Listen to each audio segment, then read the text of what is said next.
buenas noches. Buenas noches, Epram. ¿Cómo van? Buenos días o buenas tardes para los que van a ver esto después en diferido. Esto que hay mucha gente que nos sigue, nos sigue eh, en diferido. Yo soy César Ferrari eh, y los viernes voy a estar con ustedes. Vamos a hacer unas pequeñas lecturas de cuentos zen. Un poco para los que no conocen, el zen es una tradición budista, una corriente budista, digámosle,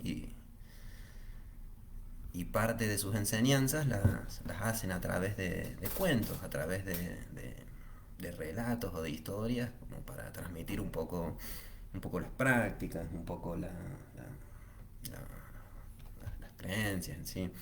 Pero más allá de la parte religiosa, más allá de la parte espiritual, más allá de la parte filosófica que puedan llegar a tener, muchos de los cuentos y de los relatos zen tienen, tienen mucha vigencia en, en, en el día de hoy, incluso en cómo las personas piensan o cómo las personas sienten, hablan mucho sobre las emociones, sobre los pensamientos. Entonces me parece que son un muy lindo relato, muy lindo cuento como para hacer reflexiones. Sí, son cortas, son cuentos muy cortos. Pero bueno, a veces vamos a leer uno, vamos a reflexionar, a veces vamos a leer dos, a veces vamos a leer dos o tres, vamos a ir viendo en base a los cuentos. Así que, así que bueno, espero que, que les gusten, espero que les atraigan. Hoy vamos a leer un cuento cortito y una breve reflexión. Vamos a hacer bien ligerito, digamos, bien cortito. Hola Maite, hola Susana, ¿cómo están?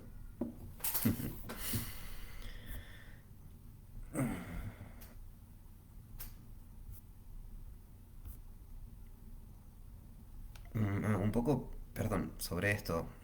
Eh, Como la mayoría de estos cuentos son de tradición, no hay, o yo no conozco, eh, autores o libros. Sé que puede haber algunos que sean, que compilen varios de estos cuentos y los den por ahí todos juntos. Yo la verdad que no los conozco, la mayoría los reconozco y los busco por, por internet, digamos, hay uno, me los he aprendido o los conozco, así que bueno, sí les voy a dar obviamente el nombre del título de los cuentos, como para quienes quieran buscarlo, pero autores y demás no conozco.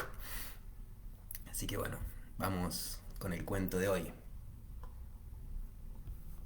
El cuento es de Buda y Ananda, la claridad de las aguas.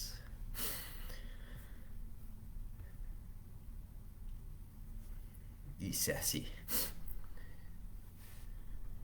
En un caluroso día de verano, Gautama Buda estaba atravesando un bosque junto a su principal discípulo, Ananda. Sediento, el Buda se dirigió a su acompañante. Ananda, hace algo más de una hora cruzamos un arroyo. Por favor, toma mi cuenco y tráeme un poco de agua. Me siento muy cansado. Así lo hizo Ananda. Deshizo sus pasos, pero cuando llegó al arroyo, acababan de cruzarlo unas carretas tiradas por bueyes que habían removido las hojas muertas y el cieno, enturbiando el agua y convirtiéndolo en un gran lodazal. Este agua ya no se podía beber, estaba demasiado sucia. Así que Ananda regresó junto a su maestro con el cuenco vacío. Tendrás que esperar un poco, maestro, dijo Ananda. Iré por delante. He oído que a solo 4 o 5 kilómetros de aquí hay un gran río. Traeré el agua de allí. Pero Buda insistió.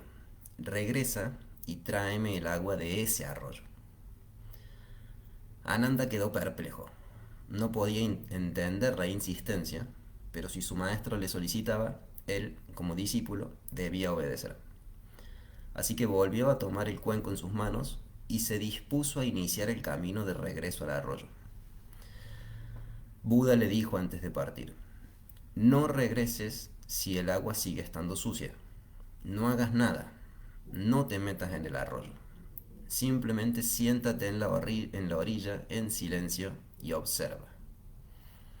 Molesto, Ananda volvió hasta allí y descubrió que el río había aclarado. Aunque aún seguía algo turbia, el agua estaba visiblemente más clara. De modo que se sentó en la orilla y observando pacientemente el flujo del río. Poco a poco, el agua se tornó cristalina. Ananda tomó el cuenco, lo llenó de agua y mientras lo hacía, comprendió que había un mensaje en todo esto. Rebosante de júbilo, Ananda regresó bailando hasta donde estaba Buda, entregándole el cuenco y postrándose a sus pies para darle las gracias. Soy yo quien debería darte las gracias. Me has traído el agua, dijo Buda. Volví enojado al río, contestó Ananda, pero sentado en la orilla he visto cómo mi mente se aclaraba, al igual que el agua del arroyo. Si hubiera entrado en la corriente, se habría enturbiado de nuevo. Si salto dentro de la mente, genero confusión. Empiezan a aparecer problemas. He comprendido que puedo sentarme en la orilla de mi mente, observando todo lo que arrastra, sus hojas muertas, sus dolores, sus heridas, sus deseos. Despreocupado y atento, me sentaré en la orilla y esperaré hasta que se aclare. Por eso, maestro, yo te doy las gracias. Bueno,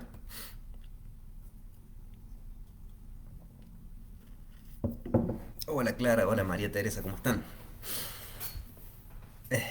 ¿Qué más que agregar a lo que dijo Ananda en esto? Hay, como les había dicho al principio, y por lo general se usan un poco para transmitir las, las prácticas que tienen. Y una de esas es justamente esto de observar los pensamientos, no meternos en el flujo de nuestros pensamientos, sino simplemente ver cómo vienen, cómo se quedan y cómo se van, cómo siguen su camino. Porque la manera en la que funciona la mente es así, siempre vamos a tener un pensamiento atrás de otro, un pensamiento atrás de otro, un pensamiento atrás de otro, y termina como un murmullo, un río, un ruido constante. Entonces parte de esas enseñanzas o partes de las prácticas que ellos tienen implica esto, implica en realidad ser un observador de nuestros propios pensamientos.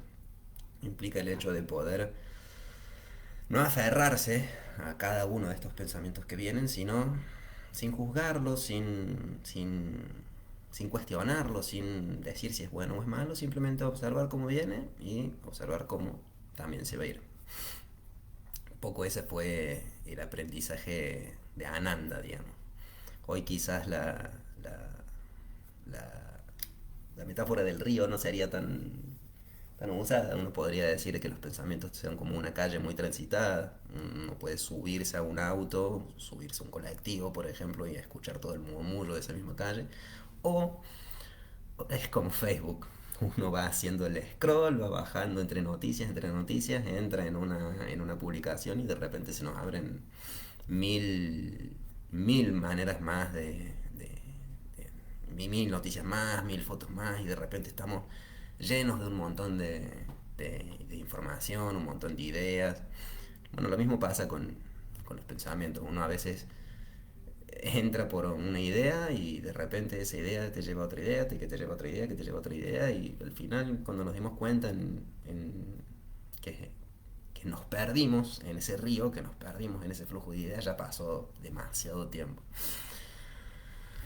Y otra pequeña enseñanza y breve, y como para terminar, es justamente el tema de sentate ahí y no hagas nada y básicamente practicar la paciencia, porque esto de poder observar nuestros pensamientos y poder observar y poder no discutirnos y poder ver cómo pasan al frente de uno como si uno fuese observador, es un trabajo que lleva tiempo, es un trabajo que lleva eh, mucha práctica en realidad y bueno, por lo general es un poco de la paciencia, un poco bajarse del ajetreado quizás del día a día y a veces simplemente estar presente, estar en el momento y estar en lo que uno realmente está haciendo. En el caso de este cuento, sentado al lado del río, observándolo, esperando que el agua se ponga un poco más clara. Bueno, ha sido, como les decía, un cuento cortito. Van a ser un poco así, van a ser cuentos cortos, a veces vamos a leer más de uno. Hoy uno pequeño como para terminar la noche. Y, y bueno, espero que estén bien, espero que estén muy bien y espero que si entran en ese ruido, en ese río mental, en ese río de los pensamientos, que no sea una gran inundación, que lo hagamos un arroyito tranquilo que le podamos llevar, que no sea una rumiación que nos lleve a demasiadas preocupaciones y, y que podamos calmar las aguas. Mando un beso muy grande, cuídense mucho, muy buenas noches o tengan un muy buen día, si de nuevo me están viendo en diferido. Y bueno, y nos seguiremos viendo los viernes, el próximo viernes con otro cuento más. Muy buenas noches, Eprom, muy buenas noches a todas. Me alegro que les haya parecido muy lindo y gustado. Cuídense mucho. Adiós.